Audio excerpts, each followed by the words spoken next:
2024 সালে শেখ হাসিনা সরকারের পতন হয়, আর গত 2 বছরে আওয়ামী লীগ এত গালি খায় নাই যত গালি খাইছে মাননীয় পরীক্ষা মন্ত্রী। ও अलग ही लेवल का बंदा था। হ্যাঁ, নির্বাচিত সরকারের এই একজন মন্ত্রী যিনি একদম শুরু থেকে ছিল বিতর্কিত শুধুমাত্র তার বক্তব্যের জন্য, তোমরা রাজনীতি করবা জায়মা রহমানের সাথে, অমানবিক সিদ্ধান্তের জন্য, তারপর আবার ভুলভাল স্টেটমেন্ট দিলেন আর নিজেদের দোষ বিগত সরকারের উপর চাপালেন। কিন্তু যখন সবাই গদি ধরে টান দিল তখন আপনার টনক।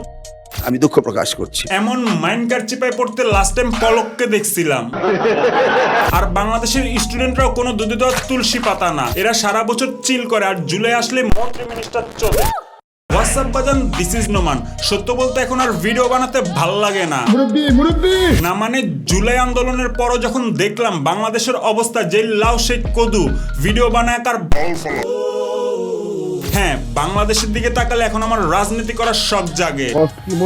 আসলে আমি বুঝি না সবাই কেন রাজনীতিকে বাঁকা চোখে দেখে, কিন্তু সত্য বলতে বাংলাদেশের রাজনীতির উপর আর কোনো পেশা নাই। মানে বাজান, যারা শিক্ষার্থী ছিল তারা সংসদ সদস্য হয়ে গেছে, যারা সংসদ সদস্য ছিল তারা এখন দেশের বাইরে চিল করতেছে, আর যারা দেশের বাইরে চিল করতেছিল তারা এখন সংবিধান সংশোধন করতে ব্যস্ত।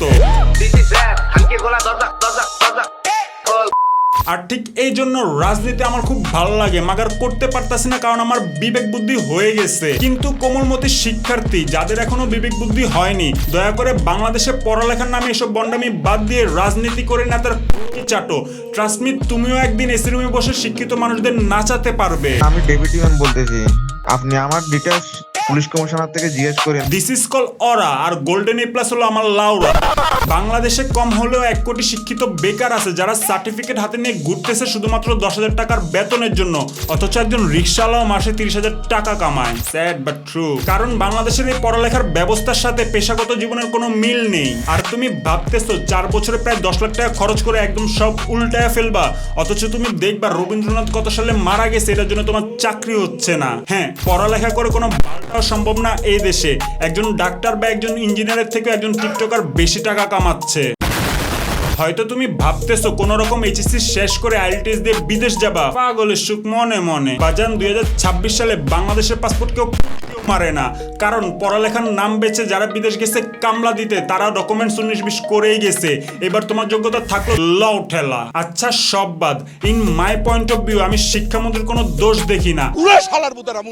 এইচএসসি 2026 ব্যাচের স্টুডেন্ট, এরা হলো কিছুটা শেখ হাসিনা সরকারের আমলের আর পুরোটা ইউনূস সরকারের আমলের। এখন বিগত সরকারের উপর দোষ চাপাতে হলে আমার এই ব্যাচের স্টুডেন্টদের সাথে অমানবিক আচরণ করা লাগবেই। 27 ব্যাচের স্টুডেন্ট, তোমরা নিশ্চিত থাকো এই প্লাসের বাম্পার ফলন হবে। একটা বোর্ড পরীক্ষা পেছালে কত টাকা লস হবে আপনার কোনো ধারণা আছে? এখন আপনি কোন চ্যাটের বাল যে সরকার আপনার জন্য লোকসান গুনবে? হ্যাঁ, বাংলাদেশে আপনি যত বেশি শিক্ষিত হবেন তত বেশি মারা খাবেন। Light off. এই দেশে কেউ শিক্ষিত হওয়ার জন্য কষ্ট করে, আবার কেউ এসি রুমে বসে শিক্ষিত হওয়ার বান করে।